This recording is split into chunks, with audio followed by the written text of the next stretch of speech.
Good morning, student. I am Durgeswari Sahu, and today we are going to discuss about the topic passing parameters in chapter 3 from class 12, commerce or science, both. Okay, so students, हमने class 12th में बाकी जितने भी हैं हमारे है ना working with Python functions है ना फंक्शंस पे कैसे वर्क करता है पाइथन है ना वो पाइथन का फंक्शंस कैसे होता है उसमें क्या क्या क्या है क्या चीजें लगती क्या सिंटैक्स है क्या फॉर्मूलाज है वो सारी चीज हमने क्या है इसमें पढ़ना है। ओके, तो हमने बहुत सारी ऐसी चीजें हैं जो हमने देख लिया है कि फंक्शंस में कैसे क्या वर्क हो रहा है क्या यूज हो रहा है। ओके स्टूडेंट्स, तो वहाँ एक और टॉपिक है आपका मेन क्या है पासिंग पैरामीटर्स। आपने फंक्शंस तो क्रिएट कर लिया, डिफाइन कर लिया है ना, डिक्लेयर भी कर लिया, चलो ठीक है। हमने एग्जांपल भी देख लिया है फंक्शन डेफिनेशन का, फंक्शंस को डिफाइन करने का, फंक्शंस के साथ हमने पैरामीटर पास करके भी देखा है ना, आर्गुमेंट पास किया, पैरामीटर पास किया। तो वही हमको क्या करना है, पैरामीटर पासिंग जो हमारा मेन टॉपिक है उसको हमको अच्छे से समझना है और उस पर हमको वर्क करना है। ओके स्टूडेंट्स, तो हमको क्या करना है, हम अभी समझते हैं मेन कि पैरामीटर पासिंग एक्चुअल कैसे वर्क करता है, वो उसका मेन क्या है उसमें, है ना। जैसे अब उसका टाइप्स है अलग अलग, तो वो कैसे वर्क कर रहा है, कैसे उस पर काम कर रहे हैं, वो सारा चीज हमको देखना है। ओके स्टूडेंट्स, देन हमको क्या करना है, उसको प्रैक्टिकली हमको उसको परफॉर्म भी करना है ना। तो सबसे पहले हमको उसको अच्छे से समझेंगे तभी हम उस पर अच्छे से प्रैक्टिकल कर पाएंगे। सो हम लोग क्या करते हैं, अभी उसको पहले समझ लेते हैं parameter passing. Okay, so up till now you learned that a function call must provide all the values are as required by function definition. For instance, if a function header has 3 parameters named in its header, then the function call should also pass 3 values. Okay, then other than this, Python also provides some other ways of sending and matching arguments and parameters. Okay, so Python supports 3 types of formal argument or parameters. Okay, जो parameter है ना, वो parameter pass कर रहे हैं तो वो क्या है, कैसे पास हो रहा है, क्या वैल्यू उसमें दे रहे हैं। जैसे 3 वैल्यू अपने को पास करना है पैरामीटर्स में, तो कौन कौन से उसमें रूल्स, कैसे हम उसको कैसे फॉलो करें, फंक्शंस कॉल कैसे करें उसमें से, है ना। 3 वैल्यू है, तीनों को एक साथ कैसे कॉल करें या तीनों को अलग अलग कैसे कॉल करें, ये भी हमको ध्यान में रखना पड़ता है। ठीक है, तो ऐसे क्या है, पाइथन जो है 3 टाइप्स के जो है आपके आर्गुमेंट्स बोल सकते हो या फिर पैरामीटर्स, वो क्या करते हैं, फॉलो करते हैं। फर्स्टली क्या है, पोजिशनल आर्गुमेंट्स, या उसको हम लोग रिक्वायर्ड आर्गुमेंट्स बोल सकते हैं। Then default arguments, then third one is keyword और नेम्ड आर्गुमेंट्स। ओके, अब हम क्या करते हैं, एक एक करके सबके बारे में हम लोग थोड़ा सा डिस्कस करते हैं। तो हमारा क्या है, फर्स्ट है हमारा पोजिशनल बोलो या required arguments. Till now you have seen that when you create a function call statement for a given function definition, you need to match the number of arguments with number of parameters required. Okay, बोल क्या रहे हैं, अगर आप कोई function call या statement कोई क्या कर रहे हो, कोई फंक्शन कॉल आपको करना है, स्टेटमेंट में दिया हुआ है, ठीक है, फंक्शन डेफिनेशन के थ्रू आपको कर रहे हैं, ठीक है। तो आपको क्या करना है, आर्गुमेंट्स, ठीक है, कितने आर्गुमेंट्स है, कितने नंबर ऑफ आर्गुमेंट्स हैं, उसके बेसिस पे आपको क्या करना है, चेक करना है कि कौन सा क्या है, किस पैरामीटर की रिक्वायरमेंट है, वहां पे कौन सा फंक्शन किस पैरामीटर को कॉल कर रहा है, उस पे हमको ध्यान देना है ना। क्योंकि अब 3 वैल्यू दे चुके हैं, आपको पता नहीं है कि कौन सा वैल्यू वहां पे कॉल हो रहा है, तीनों तो अलग ही रहेगा, है ना। तो अलग अलग वे में फंक्शंस कॉल होगा, तो कौन सा वैल्यू कहाँ पे कॉल हो रहा है वो आपको ध्यान में रखना है। तो उसको हम लोग कैसे चेक करेंगे, जैसे क्या है, हम लोग कोई फंक्शन डिफाइन करते हैं, DEF चेक, चेक क्या है, एक फंक्शन नेम है। ओके, फंक्शन नेम किसको फॉलो कर रहा है, फंक्शन डेफिनेशन को। ओके, देन हमारे पास आर्गुमेंट, 3 आर्गुमेंट दिए हुए हैं, A, B और C, ये हमने क्या किया, पास किया आर्गुमेंट। ये आपका क्या है, किसका है, रिक्वायर्ड आर्गुमेंट, जो आपको रिक्वायरमेंट है उसका, है ना, उसके लिए है।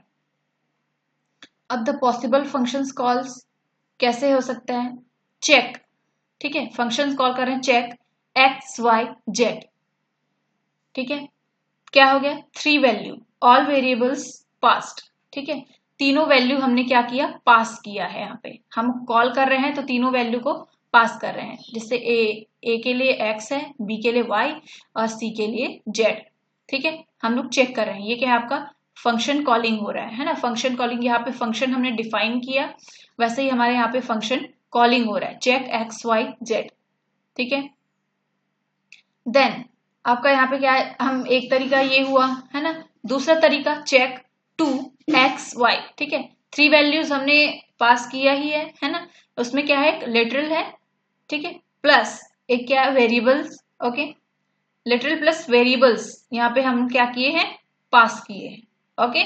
देन थर्ड वन हम लोग थर्ड तरीके से कैसे कर सकते हैं, चेक 2 5 7, तीनों क्या है, ऑल लिटरल्स, ठीक है, तीनों लिटरल्स वैल्यूज है हमने जो पास किया है, ओके स्टूडेंट्स। तो इस टाइप से आपका क्या करते हैं, पैरामीटर पास करते हैं नंबर ऑफ पैरामीटर्स, देन वो पैरामीटर्स आपका है रिक्वायरमेंट जिसका जहां रहता है उस हिसाब से, तो इसलिए क्या है वो रिक्वायर्ड आर्गुमेंट्स, ठीक है, उसको इस तरीके से हम उसको कॉल कर सकते हैं, वहां पे पास कर सकते हैं, ओके।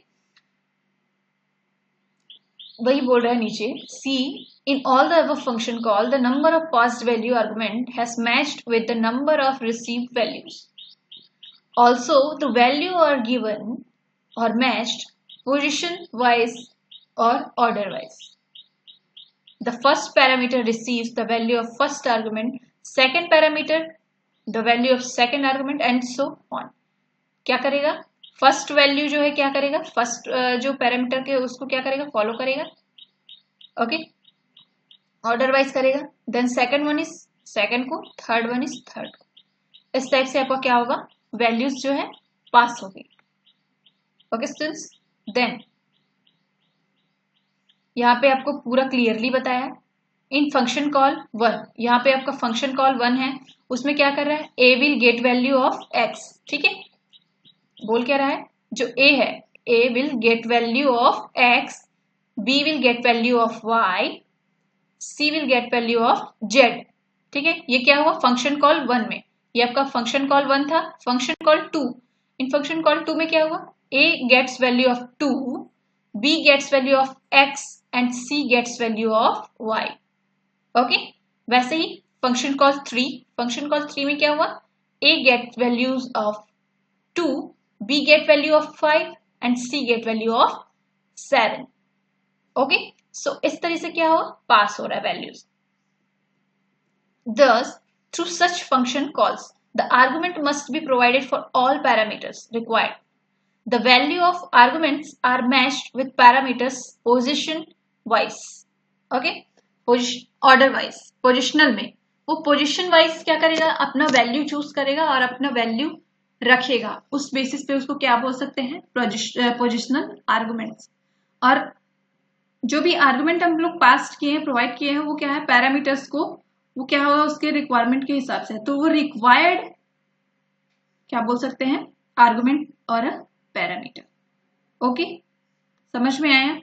देन मेन हम उसको बोल सकते हैं, this way of parameter and argument specification is called positional arguments or required argument or mandatory arguments, as no value can be skipped from the function call or you cannot change the order. You cannot assign value of first argument of to third parameter. Okay, इसमें बोलने का मतलब क्या है, ये order wise work करेगा, और क्या है मैंडेटरी आर्ग्यूमेंट्स बोलने का मतलब जो पोजीशन 1 है वो 1 वाले वैल्यू को ही असाइन करेगा, उसको रखेगा, है ना।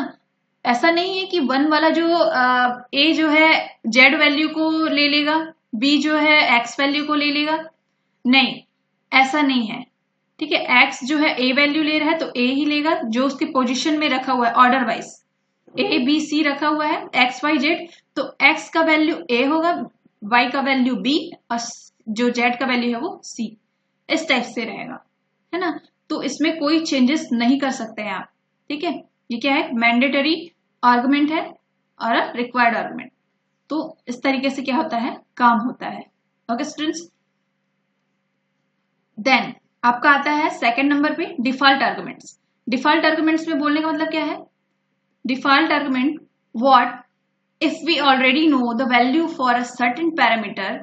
Examples, in an interest calculating function we know that mostly the rate of interest is 10%, then there should be a provision to define this value as the default value. Okay, Python allows us to assign default value s to a function parameters, which is useful in case a matching argument is not passed in the function call statements. The default value are specified in the function header of function definition.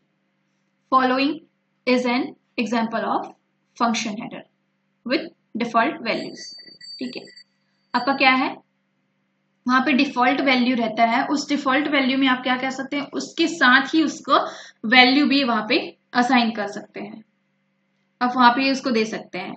जैसे हमने क्या example लिया, define कर रहे हैं हम लोग function को, फंक्शन डेफिनेशन में DEF इंटरेस्ट, इंटरेस्ट क्या है, फंक्शन नेम है, ओके, DEF क्या है, डिफाइन कर रहे हैं उसके लिए। देन उस फंक्शन के अंदर क्या है, पैरामीटर पास किए हैं, principal, time, rate, okay, rate के साथ उसका वैल्यू हमने यहाँ पे असाइन कर दिया है, दे दिया है, डिफॉल्ट हमने उसको डाल दिया है। This is default value for parameter rate. If in a function call the value for rate is not provided, Python will be the missing value for rate only with this value. Okay, हमको यहाँ पे इसका value देने की जरूरत नहीं है कि बाय डिफॉल्ट वहां पे वो रहेगा ही, बाय डिफॉल्ट उसका वैल्यू हमारे साथ आएगा ही, हम जब भी वो टास्क परफॉर्म करेंगे तब, क्योंकि हमने उसको वहीं पे ही उसका वैल्यू दे दिए हैं, इसका कोई वो जरूरत नहीं है।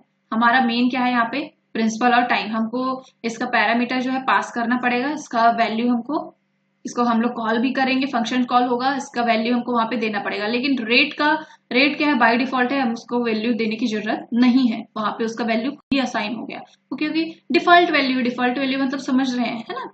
तो इस टाइप से काम होगा किसमें, डिफॉल्ट आर्ग्यूमेंट्स में, ठीक है। The default value is specified in a manner syntactically similar to a variable initialization. Okay, the above function declaration provides a default value of 0.10 to the parameter rate. Now if any function call appear as follows, कोई function call होगा उसमें, ठीक है, SI simple interest, okay, SI आपको simple interest ले रहे हैं, simple interest underscore int equals to interest 5400, 2, ये किसका है, 5400 क्या है आपका प्रिंसिपल, 2 क्या है टाइम, 2 आवर्स और 2 मिनट्स जो भी, या 2 इयर्स, है ना, ये क्या है टाइम है, प्रिंसिपल है। लेकिन हमने यहाँ पे रेट का वैल्यू दिया क्या, नहीं, क्योंकि वो तो बाय डिफॉल्ट है, वहां पे वो क्या है, थर्ड आर्ग्यूमेंट क्या है आपका मिसिंग है ना, लेकिन हम वहां पे उसको पास नहीं कर सकते क्योंकि हमने वहां पे उसका वैल्यू पहले ही दे दिया है, रेट इक्वल्स टू 0.10, है ना, तो हमको उसको बार बार वहां पे लिखने की जरूरत नहीं है। तो ये होता है डिफॉल्ट आर्ग्यूमेंट्स का काम, ओके, ऐसे वर्क करता है आपका डिफॉल्ट आर्ग्यूमेंट, किसमें, आपके पाइथन प्रोग्राम्स में, ठीक है, समझ में आया, फंक्शंस में, पाइथन फंक्शंस में ऐसे वर्क होता है। ओके स्टूडेंट्स, तो इस टाइप से आपका डिफॉल्ट आर्ग्यूमेंट्स भी वर्क करता है। ऐसे हम लोग एग्जांपल्स को देखेंगे, फिर आपको क्या है बहुत इजी वे में इसको अच्छे से समझ में आ जाएगा। ओके स्टूडेंट्स, तो आज का क्लास हमारा यहीं तक का था। नेक्स्ट क्लास में हम लोग जो थर्ड बचा हुआ है हमारे पास, नेम्ड, है ना, नेम्ड पैरामीटर या नेम्ड आर्ग्यूमेंट